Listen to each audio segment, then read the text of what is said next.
ठंड का मौसम शुरू होने से पहले पहले सभी पक्षियों को अपने लिए पक्के घर बनाने थे। इसीलिए सभी पक्षी एक जगह पर इकट्ठे हो जाते हैं। आज हम घर बनाने का काम अलग तरह से करेंगे। अलग तरह से? वो कैसी चिड़िया? सब मम्मा पक्षी एक साथ सूखा घास लेकर आएंगे और जितने भी पापा पक्षी हैं वो सूखी लकड़ियां लेकर आएंगे। देखते हैं कि कौन काम जल्दी और अच्छे से करता है। ये तो बहुत अच्छा आइडिया है। हम जीतेंगे, पापा पक्षी ही जीतेंगे। ये तो काम करने के बाद ही पता चलेगा। फिर मम्मा पक्षी एक तरफ और सभी पापा पक्षी एक तरफ बैठ जाते हैं। दूर से उड़ते हुए कालू कौवा और उसकी पत्नी गोरी भी वहां पर आ जाते हैं। सॉरी, मुझे पता है हम थोड़े लेट हो गए हैं। कालू उठो और जाकर पापा पक्षियों की तरफ बैठ जाओ। गोरी तुम हमारे साथ आओ सूखा घास लेने। चिड़िया, कालू के बिना मेरा दिल नहीं लगता है। मैं तो अपने कालू के बिना एक मिनट भी नहीं रह सकती। कोई है तुम में से जिसकी पत्नी इतना प्यार करती है। वो तुमसे प्यार भी करती है और मारती भी तुम्हें सबसे ज्यादा है। कबूतर की बात सुनकर सभी पक्षी हंसने लग जाते हैं। बातें बंद करते हैं, अब हम काम करते हैं अपना अपना। ये सुनकर सभी पक्षी अपने अपने काम पर निकल जाते हैं। मम्मा पक्षी सूखी घास लेने और पापा पक्षी लकड़ियाँ लेने चले जाते हैं। सभी पापा पक्षी जंगल में पहुंच जाते हैं।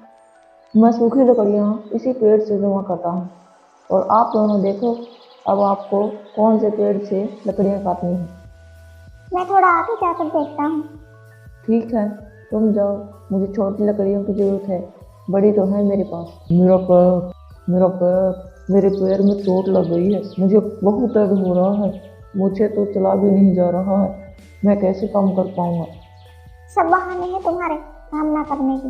सुन, वह आलसी कौवे, इस बार हम में से कोई भी तुम्हें अपने घर में नहीं रखेंगे। चुपचाप काम शुरू करो। कालू कौवा चोट का बहाना बनाकर पेड़ के पास बैठ जाता है। तुम अपना अपना काम करो, जब मेरे पैर का दर्द ठीक होगा तो मैं भी अपना काम कर लूँगा। दूसरी तरफ गोरी भी एक पेड़ के पास जाकर बैठ जाती है। वो भी कालू की तरह ही कामचोर थी। उसका भी काम करने का बिल्कुल मन नहीं करता था। चिड़िया, तोती और कबूतर उसे समझा रही। कालू लकड़ियाँ ले आएगा और अगर तुम सूखा घास ना लेकर गई तो तुम्हारा घर कैसे बनेगा? ठंड से बचना है तो काम तो करना ही होगा। चुप हो जाओ तुम सब। थोड़ा आराम करने के बाद मैं अपना काम अपने आप कर लूंगी। मैं तो थक गई हूँ। अगर मुझे पहले पता होता कि इतनी दूर आना है मुझे तुम्हारे साथ तो मैं कभी नहीं आती। सभी अपना अपना काम करते हैं। शाम तक सभी पापा पक्षी सूखी लकड़ियाँ इकट्ठा कर लेते हैं, परंतु कालू कौवा अभी तक सोया हुआ था। मम्मा पक्षियों ने भी सूखा घास जमा कर लिया था और वो वापस जाने को तैयार थी। वो सभी गोरी को सोए छोड़कर वहां से चले जाते हैं। पापा पक्षी भी चले गए थे। अकेला कौवा ही बचा था जो सोया हुआ था। वो रात वो सभी पक्षी पेड़ों पर बैठकर गुजारते हैं और फिर दूसरे दिन सब अपना अपना काम शुरू करते हैं। वो सब अलग अलग पेड़ों पर अपना अपना घर बनाने लग जाते हैं। मम्मा पक्षी पापा पक्षियों की हेल्प करती हैं। एक पेड़ पर कौवा और कवि उन सभी पक्षियों को अपना अपना घर बनाते देख रहे थे और बातें कर रहे थे। गोरी, ऐसा लग रहा है जैसे ये सभी पागल हो गए हैं। ठंड अभी आई नहीं और ऐसे तैयारी कर रहे हैं जैसे बर्फ शुरू होने वाली है। कालू जी छोड़े इन्हें, करने दे जो कर रहे हैं। चलो हम कहीं घूमने चलते हैं। मैं तो बोर हो रही हूँ, यहाँ इनको काम करते देख। ठीक है गौरी, फिर हम किसी अच्छे से फूलों वाले जंगल में चलते हैं। ये बोलकर कौवा और कवि घूमने चले जाते हैं। वहाँ उन्हें एक और पक्षी मिल जाता है जो बिल्कुल उनकी तरह ही था। दोस्तों, मैं अकेला यहाँ बैठा बैठा बोर हो रहा हूँ। क्या तुम मेरे साथ गाना, खेलना और नाचना पसंद करोगे? ये सब तो मुझे बहुत पसंद है। क्या तुम्हें कोई काम तो नहीं करना है? ना जी ना, हम कभी कोई काम नहीं करते, हम तो आवारा घूमते हैं। फिर तो मेरी तुमसे दोस्ती पक्की हुई। फिर वो दूसरा पक्षी गाना गाने लगता है और कालू और गौरी नाचने लगते हैं। कवि सब कुछ भूल जाते हैं और नाचने और गाने में खो जाते हैं। शाम हो जाती है। सभी पक्षियों ने अपने अपने घर बना लिए थे और सभी पक्षी अपने अपने घरों में बहुत खुश थे। रानू बहन, अब हमें कोई चिंता नहीं है। बारिश हो, ठंड हो, हम अपने अपने घरों में सुरक्षित रहेंगे। तोती बहन, मुझे तो अभी तक उन कौवों का ख्याल आ रहा है। वो कैसे ठंड का मुकाबला करेंगे। चिड़िया बहन, उनके बारे में हम क्यों चिंता करें जब वो हमारी बात सुनते ही नहीं।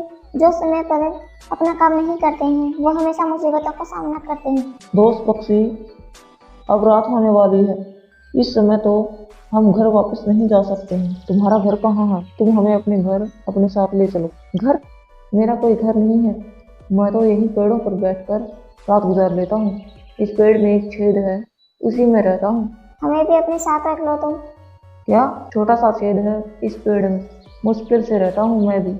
तुम्हें कहाँ रखूंगा? फिर हम कहाँ जाएंगे अब? तुम उस पेड़ पर बैठकर रात गुजार लो। फिर वो पक्षी अपने पेड़ के सुराख में चला जाता है और वो कौवे उस पेड़ पर बैठ जाते हैं। वहीं पर रात गुजारते हैं। मौसम भी तेजी से बदल रहा था और फिर एक दिन ऐसा आ जाता है कि जब ठंड बहुत तेज हो जाती है और जंगल में बर्फ शुरू हो जाती है। दोस्तों, अब मैं अपनी मौसी के घर जाता हूँ क्योंकि अब मुझसे यहाँ ठंड बर्दाश्त नहीं हो रही है। आप भी किसी रिश्तेदार के यहाँ चले जाओ। ऐसा बोलकर वो पक्षी वहां से चला जाता है। कालू, अब हम कहाँ जाएं? हमारी तो कोई मौसी भी नहीं है। वापिस अपने जंगल। लेकिन हम वहां जाकर रहेंगे कहाँ? वहां तो हमारा कोई घर भी नहीं है। ये पक्षी तो चला गया, अब वहाँ जाकर ये नई दोस्त बना लेगा। फिर कौवा और कौवी वापस अपने जंगल चले जाते हैं। उनके जंगल का तो नक्शा ही बदल चुका था। सभी पेड़ बर्फ से ढक चुके थे और जिस पेड़ पर उनका घोंसला था वो तो टूटकर पता नहीं कहाँ खो गया था। हरी घास की जगह बर्फ की सफेद चादर थी। घरों से धुआं निकल रहा था जो ऐसी ठंड में घरों को गर्म रखे हुए था। कालू, वो किसका घर है? वो घर कबूतर का होगा। क्या कबूतर हमें अपने घर में आने देगा? मैं जाकर पूछती हूँ। एक बार बड़ी कबूतर के घर की तरफ जाती है और कालू कौवा ठंड से कांप रहा था। मेरे भाई, मेरे सुंदर आंखों वाले कबूतर भैया, मैं हूँ गोरी, आपकी बहन। कबूतर और उसकी पत्नी ये सब सुन रहे थे और कबूतर अंदर से ही कहता है, तुम गलत जगह पर आ गई हो। यहाँ तो गंदी आंखों वाला गंदा कबूतर रहता है। फिर कौवा और कौवी समझ जाते हैं कि उन्हें कोई भी अपने घर में नहीं रखने वाला है। फिर वो दोनों ठंड में किसी दूसरे जंगल की तरफ चले जाते हैं। वो सोच रहे थे कि अगर उन्होंने भी टाइम पर अपना घर बना लिया होता दूसरे दोस्तों की तरह तो आज वो भी आराम से अपने घर में बैठे होते। प्यारे दोस्तों, हमें इस कहानी से सीख मिलती है कि हमें अपने सभी काम समय पर कर लेने चाहिए, नहीं तो हम किसी भी वक्त मुसीबत में पड़ सकते हैं।